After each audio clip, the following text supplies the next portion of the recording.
Hello guys, अस्सलाम वालेकुम, नमस्ते, सत श्री अकाल। कैसे हैं आप सब लोग? आई होप आप अच्छे हो और सेफ हो। आज मैं एक नई वीडियो के साथ आई हूँ। आज मैं जिस वीडियो पर रिएक्शन दूँगी वो है खान सर की वीडियो 1971 वार। खान सर बहुत ही अच्छी तरीके से बहुत ही ब्यूटीफुली एक्सप्लेन कर रहे हैं। तो चलिए स्टार्ट करते हैं वीडियो को।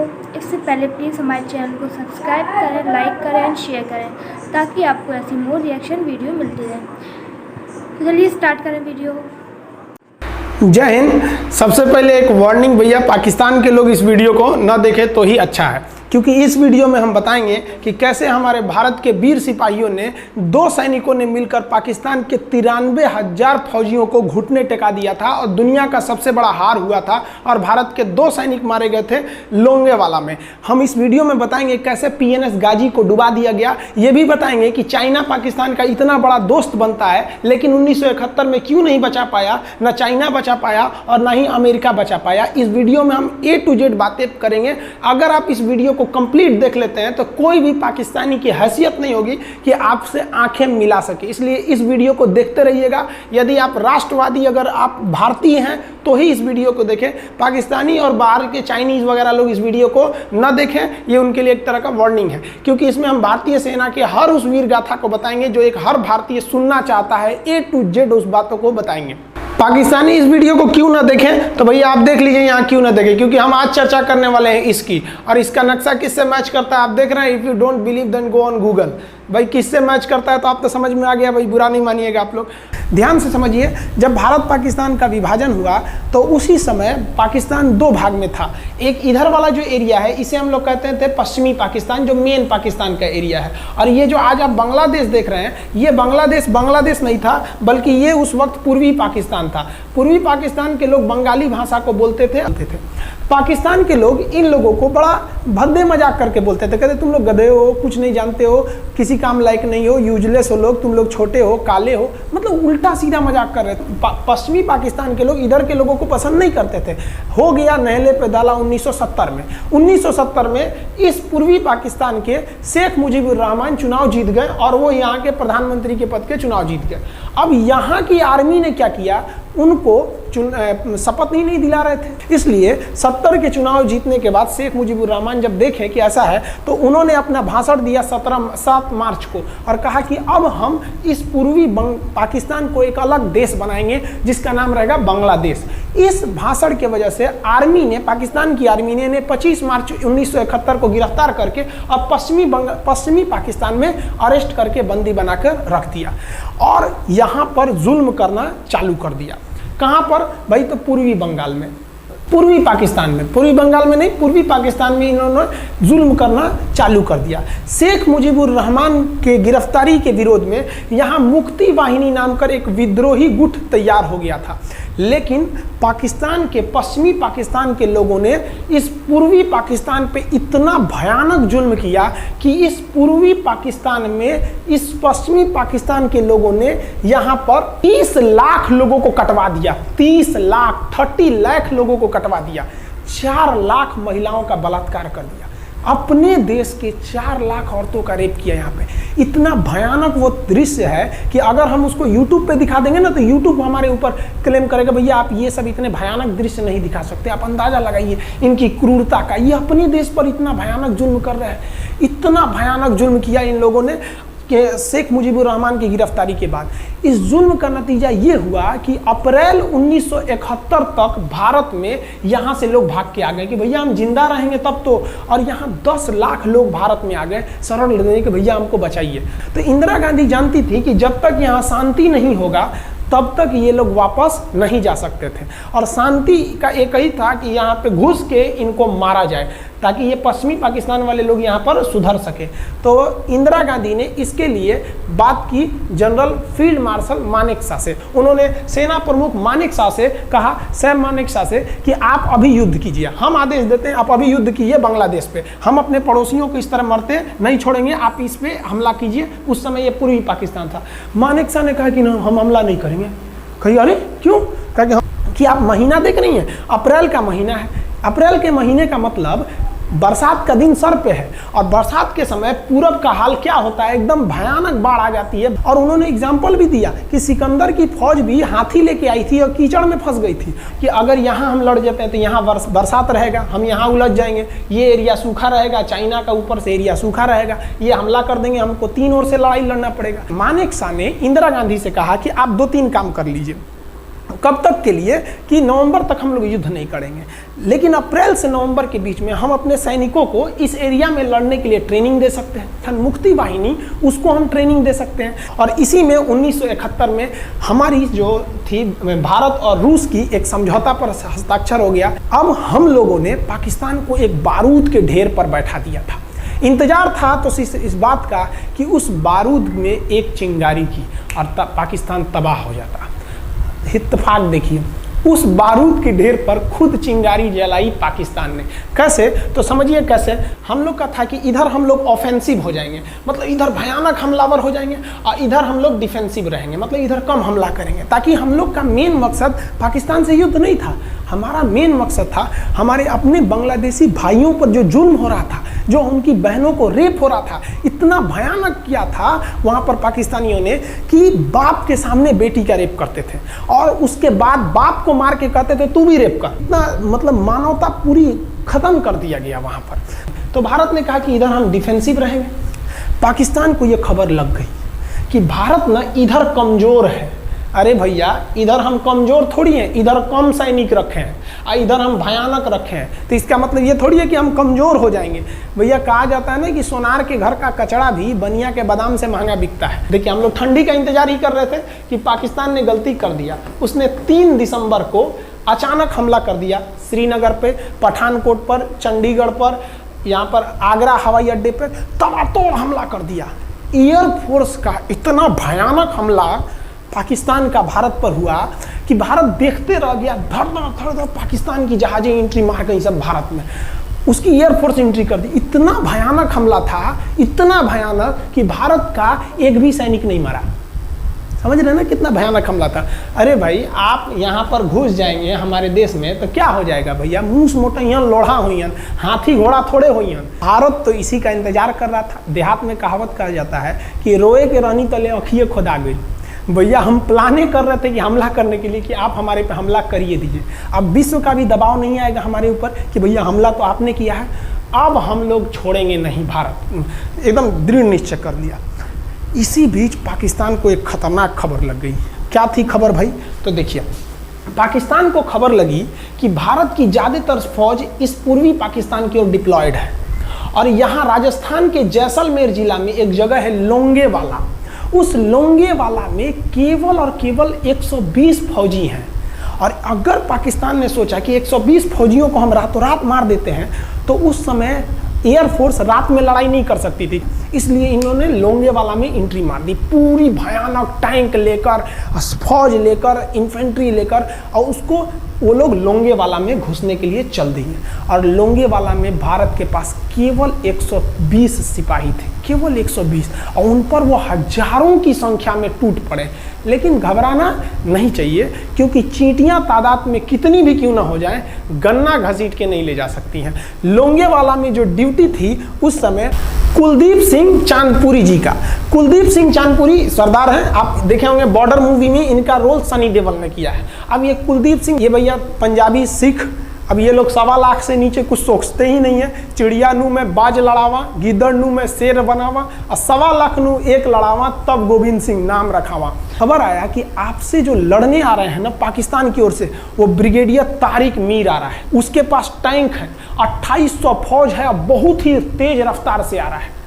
आपके पास केवल 120 जवान है कुलदीप सिंह, आप पीछे हट जाइए, आप पीछे हट जाइए, क्योंकि आपको हम ना, आप बहादुर हैं इसमें नो डाउट, लेकिन आप कैसे लड़िएगा उतनी भयानक फौज के पास से। यहाँ उन्होंने कहा खालसा सिख नहीं हट सकते, हम दिखा देंगे कि हम 120 भी उन पर क्या पड़ेंगे, भारी पड़ेंगे। इनके पास ना ही टैंक को उड़ाने के लिए कोई संसाधन थे, टैंक को मारने के लिए एक जीप पर लगा हुआ छोटा सा तोप था, और इनके पास 3 ठो माइंस लगे थे। माइंस समझते हैं आप लोग, टैंक जो होता है ना बम, उसको उड़ाने के लिए माइंस लगाए जाते हैं। तो देखिए ध्यान से, ये है माइंस, ये माइंस होते हैं। इस पर अगर टैंक चढ़ता है ना तो टैंक ब्लास्ट कर जाता है। तब इन्होंने दिमाग लगाया, इन्होंने क्या किया, जो खाली रेगिस्तान था ना उसमें ना आगे की ओर 3 ठो ओरिजिनल माइंस को लगा दिया, और जो खाना खाने वाला टिफिन होता है ना 4 खंदे वाला, इसे उस टिफिन को इन लोगों ने रातों रात ना बिछा दिया। ऐसे लाइन से देखिए, लाइन से पाकिस्तान की टैंक आई तो शुरुआत में तो भैया ओरिजिनल माइंस था, धड़ाम से लगा, पाकिस्तान की टैंक उड़ गई। पाकिस्तान का एक टैंक उड़ा, फिर दूसरा उड़ा, तीसरा उड़ा, पाकिस्तानी एकदम डर गए सब। ब्रिगेडियर तारिक मीर कहें कि भैया यहाँ तो माइंस लगा के रखा है इन लोगों ने, एक काम करो इंजीनियरों को बुलाओ, पूरा माइंस निकालो। अब ब्रिगेडियर जो हमारे मेजर कुलदीप सिंह थे ये जानते थे कि बाबू अगर हम तुमको रात भर रोक दिए ना तो सुबह हमारी एयरफोर्स आएगी, तुमको जिंदा नहीं छोड़ेगी, इसलिए इन्होंने पूरा टिफिन बिछाया था। इन पाकिस्तानियों ने 6 घंटे लगा दिए उनको निकालने में। इंजीनियर आते थे तो डर के मारे टिफिन निकालते थे, अरे बाप रे बाप, और टिफिन में तो ईंटा पत्थर भर देते थे और डर के ले जाते, अरे भागो भागो भागो, माइंस है माइंस है। इसको लगाते लगाते इन लोगों ने पूरी रात बिता दी। 3 बज गया, 3 बजे इनको पूरा सन्नाटा दिखा कि भैया ये तो टिफिन है, ये रेगिस्तान में ये तो टिफिन है। अब उन्होंने कहा कि आदेश दिया कि हमला करो, तो कुलदीप सिंह जो थे चांदपुरी, उन्होंने बालू के बीच में ऐसे गड्ढे बना रखे थे और अपने फौजियों को ना 2 किलोमीटर एरिया में बिछा दिया था, एक उधर एक इधर एक इधर, तो चारों ओर से फायरिंग होती थी। पाकिस्तानियों को लगी ना कि भैया हमको गलत इंफॉर्मेशन मिल गया है, 120 गो मिल के ऐसे थोड़े मारेगा सब, सोच रहा उधर से गोली इधर से गोली, धड़ाधड़ बम गोला दारू सब चल रहा है यहाँ पर, इतना भयानक कहीं कोई 120 आदमी मिल के ऐसे मारता है? नहीं भाई, इतना भयानक सुनसान एरिया में कहाँ से कौन मार रहा है, एकदम तबाही मचा दिया। कुलदीप सिंह चांदपुरी ने क्या तबाही मचाया था आप देखना चाहते हैं तो देखिए उन लोगों ने क्या तबाही मचाया था।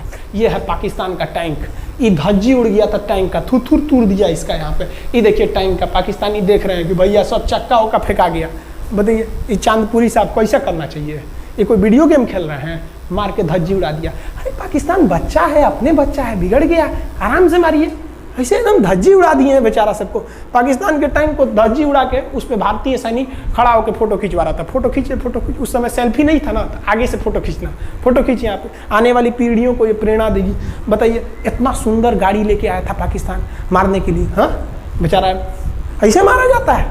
हाँ अरे ब्रिगेड मेजर साहब आप भी, बच्चा है, बच्चा को थोड़ा आराम से मारिए। देखिए इसका थोबड़ा बिगाड़ दिया गाड़ी का, ओहो ऐसे नहीं मारना चाहिए, लेकिन क्या कीजिएगा, बच्चा बिगड़ जाता है तो धोना ही पड़ता है।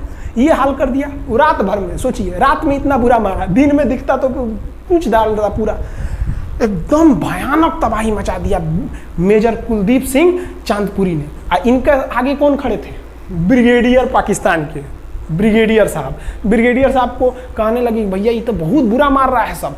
तब तक हो गया सुबह, और सुबह के वक्त हमारे जो हंटर जहाज थे, उस समय जो जहाजें थी वो हंटर जहाज थी। ये हंटर जहाजें रात में नहीं उड़ सकती थी लेकिन दिन में उड़ सकती थी।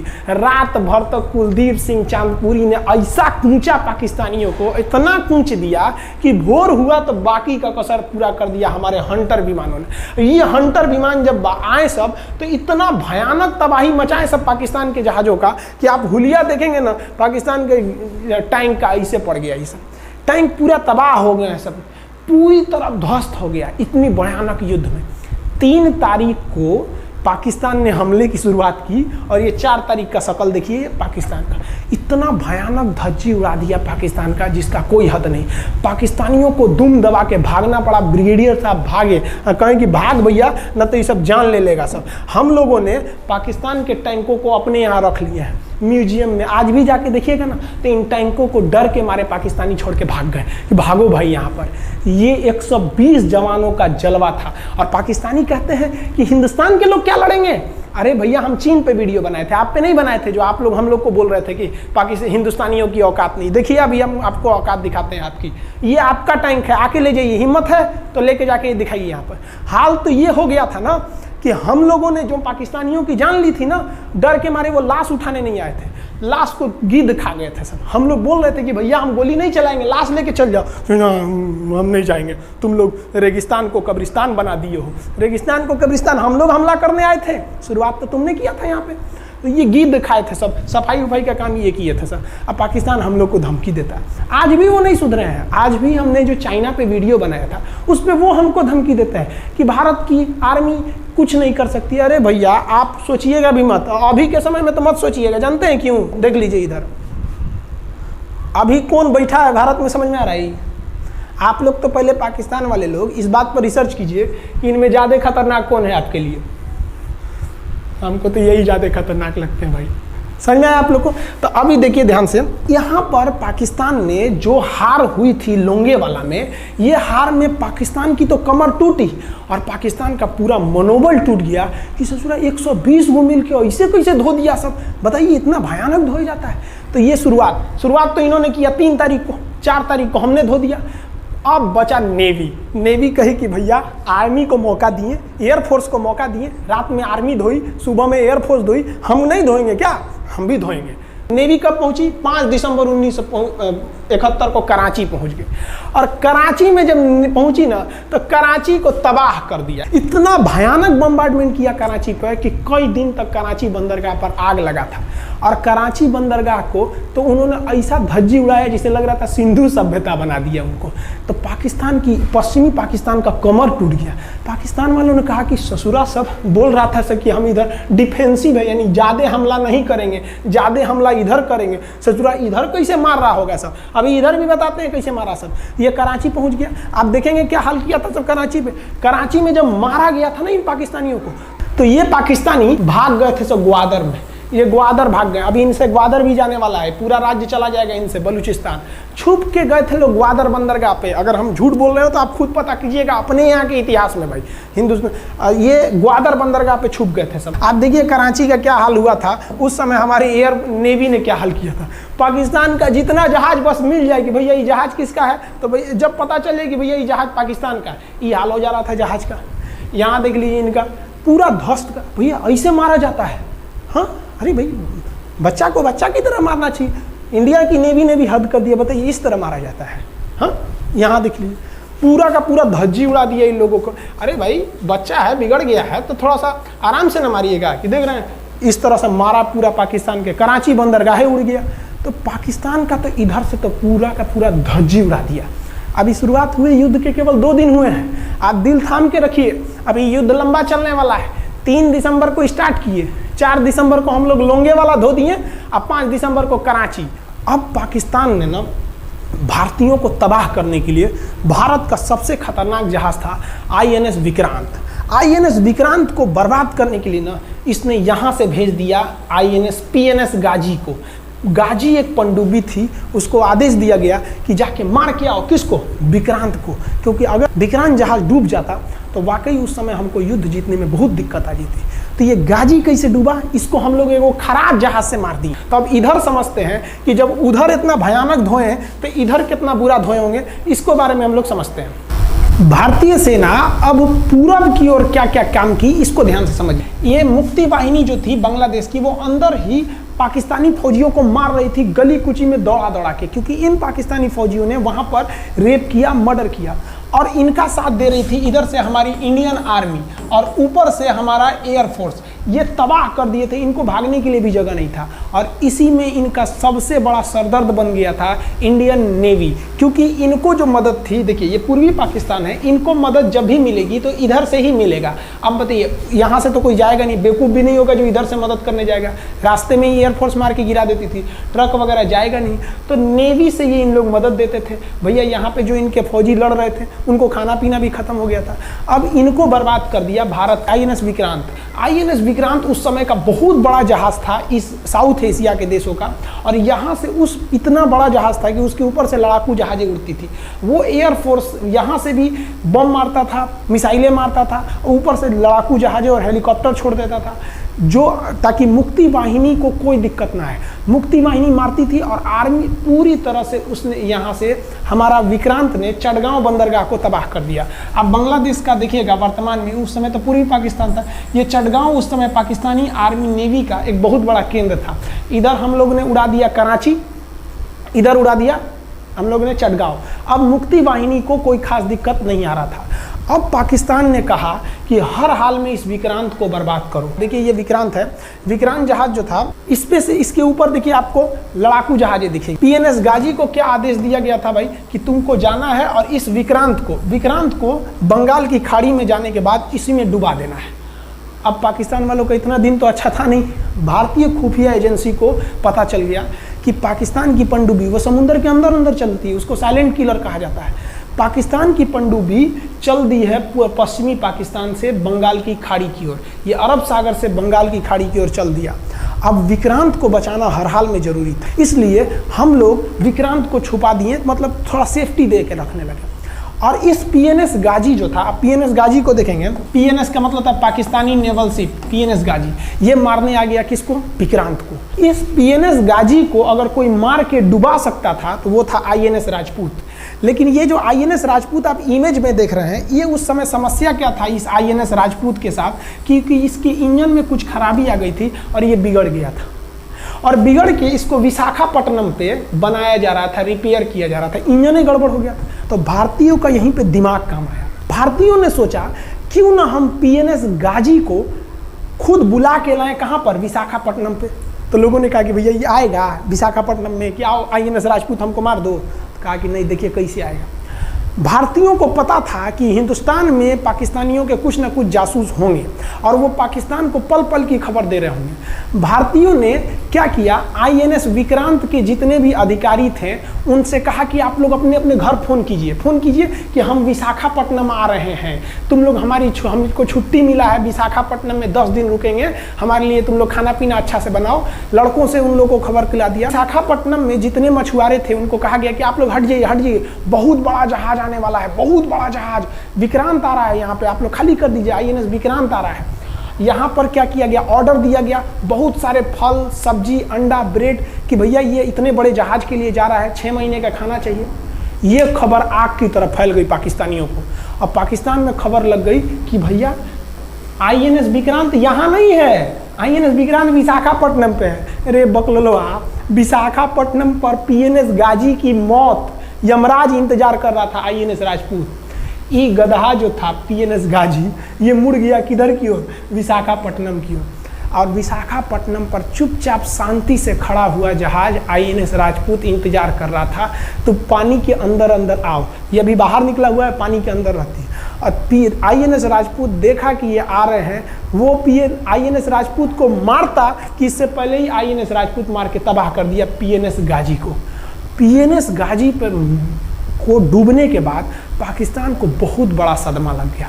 पाकिस्तान को यह एहसास हो गया कि अब हम कभी नहीं जीत सकते हैं, क्योंकि ये पीएनएस गाजी अमेरिका से खरीदा हुआ एक बहुत ही शक्तिशाली पनडुब्बी थी जिसे कोई डुबा नहीं सकता था, और हम लोगों ने उसको इस जहाज से डुबाया जो जहाज खराब हो चुका था, जिसका इंजन खराब था। भारतीय सेना का मोराल पूरे 7वें आसमान पर था और पाकिस्तानी दिन पर दिन बर्बाद हो रहे थे। अब पाकिस्तानियों को लगा अब क्या करेंगे, तो पाकिस्तानियों ने अमेरिका में फ़ोन किया, भैया आप कुछ कीजिए। तो अमेरिका ने ना यूएनओ में मुद्दा उठा दिया, यूनाइटेड नेशन ऑर्गेनाइजेशन, इसकी जो सिक्योरिटी काउंसिल है, सुरक्षा परिषद, इसमें कह दिया पूर्वी पाकिस्तान पर जुल्म कर रहा है, मार रहा है। तो रसिया उस समय हमारा साथ दिया, कहा कि तू देर जानता है जुल्म कर रहा है, भारत जो कर रहा है सही कर रहा है, हम इस प्रस्ताव के खिलाफ में वीटो करते हैं। वीटो अगर कोई देश, 5 देश को वीटो है, इस पर अलग चर्चा करेंगे, अगर किसी ने वीटो कर दिया तो वो प्रस्ताव रद्द हो जाता है। तो पाकिस्तान की एक और उम्मीद यहाँ पर अपना दम तोड़ दी। अब पाकिस्तान कहा अमेरिका से कि भैया आप ही हमको बचा लीजिए। तो अमेरिका ना पाकिस्तान की ओर से भारत पर हमला करने के लिए अपना सबसे खतरनाक जहाज भेज दिया, 7वां बेड़ा। देखेंगे 7वां बेड़ा को, अगर इतना भयानक था 7वां बेड़ा, ये अमेरिका का साथ अकेले चलता ही नहीं था, इतनी पूरी फौज के साथ, नेवी के साथ चलता था। ये किस लिए आया था? विक्रांत को डुबाने के लिए, और इसका साइज विक्रांत से डबल था, इसके आगे विक्रांत नहीं टिक पाता। अब इंदिरा गांधी भी टेंशन में रह गई। ले, तब उस समय इंदिरा गांधी को याद आया कि भैया हमारा एक और तो हम समझौता करके आए हैं, अगर अमेरिका पाकिस्तान का साथ दे सकता है तो रूस से हम भी तो समझौता करके आए हैं। तो भारत ने रूस को कहा कि भैया अमेरिका इतना भयानक 7वां बेड़ा भेज दिया, आप हमारी मदद कीजिए। तो रूस ने कहा टेंशन क्या लेते हो, देखो हम बोलते हैं। रूस ने परमाणु पनडुब्बी भेज दी। और रूस ने अपना 40वां बेड़ा भेज दिया। आप देखेंगे ये रूस का 40वां बेड़ा है। ये अपने भारी भरकम जहाज़ों के पूरे ग्रुप के साथ चल दिया, कहा कि चल भैया देखते तुमको कौन मारेगा भारत को। और अमेरिका को सीधा कह दिया कि भैया विक्रांत पर अगर आपने हमला किया तो ये हमला हम रूस पर हमला मान लेंगे। यहाँ पर खड़ा था भारत का विक्रांत और उसकी सपोर्ट में खड़ा था रूस का 40वां बेड़ा। और रूस ने यमन से अपनी एयरफोर्स को भी कह दिया था कि भैया तुम भारत की देखभाल करना। तो भारत की सुरक्षा के लिए इतने लोग, और अमेरिका अपना 7वां बेड़ा लेके यहाँ मुंह देख रहा था, और ब्रिटेन ने भी अपने ईगल नाम के बेड़ा को भी भेज दिया था। तो ये 2 लोग हमारे खिलाफ आ गए थे लड़ने के लिए कि अब बताइए, हम लोग बांग्लादेश की भलाई सोच रहे थे और अमेरिका का 7वां बेड़ा और रूस का ब्रिटेन का ईगल हम लोग के खिलाफ था, और हमारा अपना विक्रांत और रूस की एयरफोर्स और उसकी 40वां बेड़ा हमारे साथ थी। ये पूरी तरह से बाउंड्री बना दिया था 40वां बेड़ा। 40वां बेड़ा का कहना था कि भैया हमारे जहाज पर ऑटोमेटिक मिसाइल लगी है, तुम अगर इधर आओगे तो हम मार देंगे तुमको ऐसे ही। रूस ने अपनी सारी पनडुब्बियों को ऊपर उठा दिया समुद्र के ऊपर, ताकि सैटेलाइट से और दूसरी निगरानी से देखा जा सके, और यही हुआ भी। वो लोग रूस के इतने खतरनाक जहाज़ों के ग्रुप को देखकर घबरा गए, इतना घबरा गए कि ब्रिटेन ने कहा था we are too late. Britain का ईगल बेड़ा अमेरिका के 7वां बेड़ा से कह रहा है कि रे उधर मत जो, बहुत देर हो गया है, वो पहले पहुंच गया है रूस, अब मारेगा वहीं तबाह हो जाओगे यहाँ पे। तो 7वां बेड़ा ने धमकी दिया कि हमारे जहाज में परमाणु बम लदे हुए हैं। तो 40वां बेड़ा ने रिप्लाई किया था कि हम भी जब चले थे ना तो परमाणु बम लादे के चले थे, और गिनती जब कर रहे थे तो हम भी गिनती किए थे 250 हमारे पास भी परमाणु बम था, लेकिन इतना ज़्यादा था कि सोचे कि कौन गिनेगा, बाद में गिनेंगे, आ जाओ देखते हैं किसके पास कितना है। तो रूस ने हमसे सच्ची दोस्ती निभाई थी, और इधर शेख मुजीबुर रहमान की जो मुक्ति वाहिनी थी वो अपना काम कर रही थी। अब भारत आर पार की लड़ाई में था। पाकिस्तान हर मोर्चे पर हारते जा रहा था। भारत सरकार ने पाकिस्तान पर मनोवैज्ञानिक दबाव बनाने के लिए निर्मलजीत सिंह अरोड़ा ने एक प्लान बनाया। उन्होंने एयरफोर्स को पूर्वी पाकिस्तान यानी जो अभी बांग्लादेश है तो ढाका के ऊपर एयर ड्रॉप करा दिया, हवाई जहाज से सैनिकों को उतार दिया, और उन सैनिकों के भेष में उसमें सैनिक कम थे और उसमें केवल पुतलों को नीचे उतारा गया था। ये केवल इंडियन आर्मी जान रही थी कि पुतला नीचे उतरा है सर, लेकिन मीडिया ने तो इसको खबर को आग की तरह फैला दिया। और इसमें हम धन्यवाद देना चाहेंगे हाथ जोड़कर BBC न्यूज का। और BBC ने ये छाप दिया कि इंडियन एयरफोर्स ने ढाका पर 5000 एयर ड्रॉप करा दिया फौजियों को। अब ये गली गली खोज खोज के पाकिस्तानी फौजियों को मारेंगे कि तुम क्यों मार रहे हो हमारे बांग्लादेशी भाइयों को। और बांग्लादेश की मुक्ति वाहिनी वैसे ही उनके पीछे पड़ी हुई थी पाकिस्तानियों के। अब पाकिस्तानियों का पूरा मनोबल टूट गया, पाकिस्तानी गली गली छुप गए सब। सोचिए ये पुतला से डर जा रहे थे सब, रियलिटी में ये फौजी नहीं थे, ये पुतला गिराया गया था एयर ड्रॉप करके। अब वो लोग डर के मारे भाग गए यहाँ पर। अब एयरफोर्स ने देखा कि उसकी ये छोटे से वैज्ञानिक दबाव का इतना खतरनाक असर पड़ा है। एयरफोर्स ने कहा कि अब एक काम करते हैं, अब आर पार को अब ठोक डालते हैं पाकिस्तान को, अब जो होगा सो देखा जाएगा। एयरफोर्स ने बांग्लादेश के जो गवर्नर थे उनके घर पे हमला कर दिया। अब वो घर में नहीं थे, वो तो बच गए। बचने के बाद डर क्या होता है, देखिए डर किसको कहा जाता है। जो उनके गवर्नर हाउस थे AH मलिक, इन्होंने त्याग पत्र दे दिया, भैया जिंदगी रहेगी तो बहुत नौकरी करेंगे, डर के मारे त्याग पत्र दे दिया। सोचिए गवर्नर, क्योंकि पाकिस्तान का एक राज्य ही तो था पूर्वी पाकिस्तान, जैसे हमारा एक राज्य है उत्तर प्रदेश, बिहार, महाराष्ट्र, वहाँ पे भी गवर्नर होते हैं ना, संवैधानिक हिसाब से गवर्नर मालिक होता है उस जगह का। त्याग पत्र दे दिए। सोचिए ये डर था उनके अंदर। निर्मलजीत सिंह अरोड़ा जो लेफ्टिनेंट जनरल थे, जनरल तो हमारे मानिक शाह थे, लेफ्टिनेंट जनरल थे जिन्हें बांग्लादेश जीतने की जिम्मेदारी दी गई थी, मतलब उसे सुरक्षा करने की जिम्मेदारी दी गई थी। वो पाकिस्तान के लेफ्टिनेंट जनरल नियाजी से बात किए और उन्हें कहे कि हम आपको आधा घंटा का टाइम देते हैं और आप इस आधा घंटा में विचार कीजिए आप सरेंडर करते हैं कि नहीं। अगर आप सरेंडर कर देंगे तो हम आपको गारंटी देते हैं कि आपके सैनिकों को जिंदा रखा जाएगा, और अगर आप हमारी बात को नहीं मानेंगे, देखिए गवर्नर साहब के घर है, कोई ठीक नहीं है, आपके घर पे भी यही हो जाएगा। क्योंकि अगर आप हमारे सामने सरेंडर नहीं करिएगा तो याद रखिए हम अपने हमले को 10 गुना और तेज कर देंगे। और हार तो आप चारों ओर से गए हैं। भारत चाहता था कि जल्दी से जल्दी इस युद्ध को खत्म किया जाए, क्योंकि अब ये अंतर्राष्ट्रीय मैटर हो चुका था। अब अमेरिका अपना नाक पे ले लिया था कि भैया हमारा जहाज मार के गिरा दिया। PNS गाजी उसी की पनडुब्बी थी, वो तो पाकिस्तान को दिया। 7वां बेड़ा को नहीं घुसने दिया। तो अमेरिका की किरकिरी हो रही थी, ब्रिटेन के ईगल को घुसने नहीं दिया, उसकी किरकिरी हो रही थी। अब भारत को उस समय लोग कहते कि ये गरीब देश है, अभी आज़ाद हुआ है। 1971 में हमारी यही हाल थी और सारे लोग कह रहे थे ससुराल, हम उसको गरीब समझ रहे थे, रुआ के रख दिया अमेरिका को, हर जगह धो दिया पाकिस्तान को। अब बेचारे नियाजी क्या कर सके। नियाजी को आधे घंटे का टाइम दिया गया। 16 दिसंबर 1971, याद रखिएगा दिन, 16 दिसंबर 1971। ये हमारे इतिहास का 13 दिन के युद्ध में हमने पाकिस्तान को धूल चटा दिया था, क्योंकि 3 दिसंबर को पाकिस्तान ने युद्ध स्टार्ट किया था और 16 दिसंबर को हम लोगों ने जनरल नियाजी से आत्मसमर्पण करवा लिया। और आत्मसमर्पण आप देखना चाहेंगे जनरल नियाजी का। जनरल नियाजी इन्होंने हमारे लेफ्टिनेंट जनरल निर्मलजीत सिंह अरोड़ा के सामने आत्मसमर्पण साइन किया और साइन करने के बाद बांग्लादेश के ढाका रेस कोर्स में इन्होंने साइन किया और इनकी आंखों में आंसू था। एक देश के सेनापति के लिए इससे शर्म की बात क्या है, जो गिनीज बुक में नाम रिकॉर्ड करा दिया। गिनीज बुक में कैसे? देखिए, पाकिस्तान के लोग हम चाइना के वीडियो बनाए थे, उस पर कमेंट कर रहे थे कि इंडियन आर्मी कुछ नहीं कर सकती। देखो, बांग्लादेश तुम्हारी बहादुरी का जीता जागता उदाहरण है। तुम्हारे यहाँ का 93,000 फौज, सोचिए 93,000 सैनिक पूरी दुनिया में आज तक आत्मसमर्पण नहीं किया। ये 93,000 लोगों ने आत्मसमर्पण कर दिया। देख लीजिए, ये अपना बंदूक उतार फेंक दिए, अपने स्टार नोच के उतार दिया कि भैया हम लीजिए आत्मसमर्पण कर रहे हैं, बेल्ट उतार के दे दिया, अब चलिए जहाँ ले जा रहे हैं, जितना लाठी मारना है हमारी, आत्मसमर्पण। ये वही पाकिस्तान है, याद रखिए। आप याद कीजिए, हमारे 120 सैनिकों ने आपको धूल चटा दिया था लोंगेवाला में। केवल 2 सैनिक मरे थे लोंगेवाला में और पूरी की पूरी आपको भगा दिया था 4 दिसंबर को ही।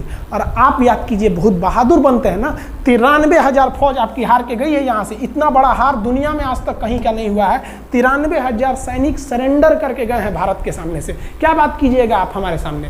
तो ये है, गिनीज बुक में नाम है। ये तो है भैया पाकिस्तान की आर्मी, एक तरह से गिनीज बुक में नाम है ना जी। भले हारने से नाम है तो क्या हुआ, पाकिस्तान के लिए इससे खुशी की बात क्या हो सकती है कि भैया गिनीज बुक के नाम है। अब इन लोगों को जेल में बंद कर दिया गया, बाद में हम लोगों ने इन्हें छोड़ भी दिया था। और इस सरेंडर के बाद बांग्लादेश के जो मुक्ति वाहिनी थी, उसके चेहरे पर ये मुस्कान थी कि बांग्लादेश अब स्वतंत्र हो गया। ढाका इंदिरा गांधी का स्टेटमेंट था, ढाका स्वतंत्र राजधानी है स्वतंत्र बांग्लादेश की। ये खुशी थी बांग्लादेशियों के चेहरे पर, जिनकी बहनों की इज्जत आबरू लूट ली गई थी उन्हीं देश के फौजियों के द्वारा। जिनके ये जो नियाजी थे, जब इन्हें लेफ्टिनेंट गवर्नर बना के भेजा गया था बांग्लादेश में, तो ये नहीं पूछे थे कि बांग्लादेश का स्थिति क्या है। ये पूछे थे कि जिन लड़कियों का रेप हुआ है वो कहाँ है, सब दिखाओ तो, मतलब ये भी जाके करेंगे। ये हाल था, ये इनके चेहरे पर मुस्कुराहट थी। बाद फिर मुजीबुर रहमान को पाकिस्तान से स्वतंत्र कराया गया। भारत ने जो अपना वादा किया था कि शेख मुजीबुर रहमान को स्वतंत्र करेंगे, बांग्लादेश को स्वतंत्रता दिलाएंगे, उनके अधिकारों के लिए लड़ेंगे, भारत ने अपने वादा को पूरा किया। आज शेख मुजीबुर रहमान की बेटी शेख हसीना बांग्लादेश की कमान संभाले हुई हैं। शेख हसीना, जब हमको याद है जब वो भारत आई थी तो एयरपोर्ट पे, तो मोदी जी एयरपोर्ट पर रिसीव करने गए थे, जबकि ऐसा नहीं होता है।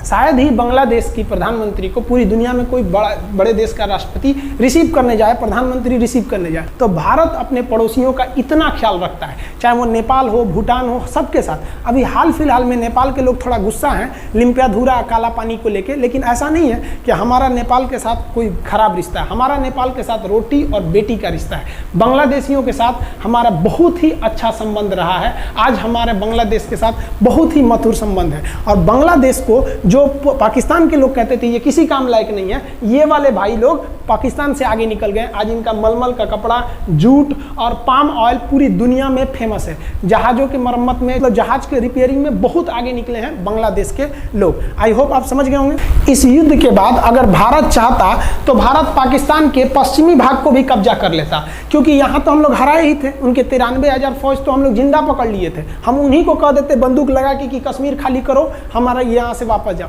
लेकिन बावजूद हमने इंसानियत दिखाई थी पाकिस्तान के ऊपर। इसका बदला ये पाकिस्तान ने हमें क्या दिया पता है? 26/11 हम संसद भवन पर अटैक, तो कभी अमृतसर में अटैक, कभी मुंबई में बम ब्लास्ट, कभी 26/11 का हमला, ये सब हुआ। हम चाहते तो उस वक्त भी जीत सकते थे।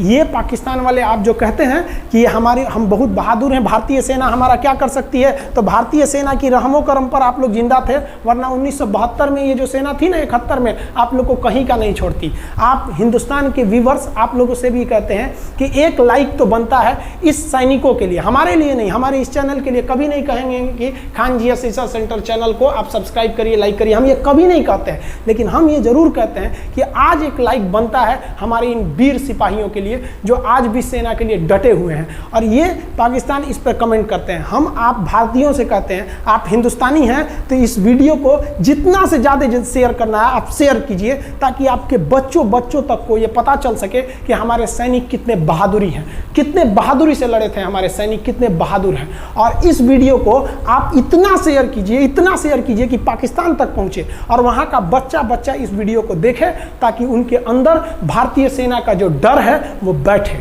ये डर जरूरी है उनके अंदर, ये डर उनकी हड्डियों तक जाना चाहिए। और हाँ, कोई भी देश के हो, हर देश को अपने सैनिकों के लिए सम्मान करना चाहिए। हम ये कोई मनगढ़ंत कहानी नहीं बताएं, हम अपने सैनिकों की वीर गाथा बताएं जो A to Z अक्षरशः सही चीजें हैं। समझ में आया? आप इस वीडियो को देख रहे हैं तो मेरे साथ बोलिए आप लोग, भारत माता की जय। पाकिस्तान के युद्ध का जो हम सीरीज बना रहे हैं, आज 71 का युद्ध बढ़ाएं, हम आपको कल 1948 का युद्ध बता देंगे, 65 की लड़ाई में वीर अब्दुल हमीद ने जो बहादुरी दिखाई, फिर आपको 84 का सियाचिन, 99 का करगिल और 62 की चाइना युद्ध के बारे में भी बता देंगे। याद रखिएगा, चाइनीज और पाकिस्तानी इस वीडियो को डिसलाइक जरूर करेंगे, आप उन पर भारी पड़िएगा।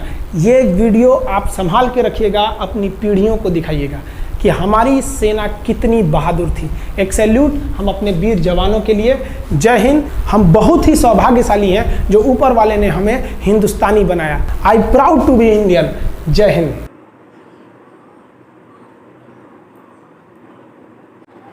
सो गाइस, ये थी हमारी आज की वीडियो। सो इससे पहले मैं क्रेडिट देना चाहूँगी खान सर को कि उन्होंने बहुत ही ब्यूटीफुली एक्सप्लेन किया। लाइक मुझे खुद को ऐसा लग रहा था कि इस वीडियो देखकर कि मैं खुद ही इस वीडियो का पार्ट हूँ। तो उस टाइम तो ये जंग का, ये उस एरिया का जहाँ जो चीज़ डिफ़ाइन की गई है, मुझे यही लग रहा था कि मैं अपनी आंखों से देख रही हूँ। बिल्कुल सही कहा था आप लोगों ने, बहुत ही अच्छे तरीके से, बहुत ही ब्यूटीफुली तरीके से किया गया है, बहुत ही अच्छे तरीके से एक्सप्लेन किया गया है। आप मुझे इस वीडियो को देखने के बाद पता हो गया है कि खान सर की वीडियो 1971 बहुत ब्यूटीफुली और क्लियरली है, बिकॉज एक चीज़ खान सर ने ओपनली कहा है, आप लोगों के सामने बताया है।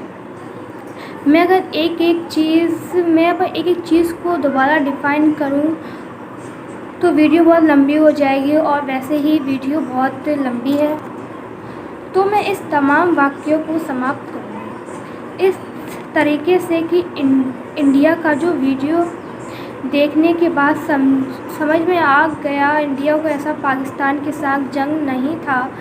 वो उस टाइम पे प्रोटेक्शन करना चाहे थे, मगर इन्होंने गलत समझ लिया। तो बांग्लादेश का जो उस टाइम पे उनको आज़ाद करवाना चाह रहे थे, उन जुल्म से आज़ाद करवाना चाह रहे थे पाकिस्तानी, उन पर जो उनके पाकिस्तानी जुल्म कर रहे थे। इंडिया को ऐसा कोई मकसद नहीं था, पाकिस्तान उनको गलत समझ रहा था। सो पता नहीं है क्यों गलत समझते हैं। तो वीडियो बहुत ही काफ़ी अच्छी थी एंड खान सर ने बहुत ही अच्छे तरीके से एक्सप्लेन किया है। मैं दोबारा ये कह रही हूँ कि मतलब हर एक वर्ड को ओपनी उन्होंने कहा है। सो गाइज़, आपको वीडियो कैसी लगी प्लीज़ कमेंट सेक्शन में बताएं ज़रूर, एंड वीडियो को लाइक करें, शेयर करें, सब्सक्राइब करें, एंड प्लीज़ आपको ऐसी रिएक्शन वीडियो मिलती है। तो ऐसे ही कल मिलते हैं एक नई वीडियो के साथ।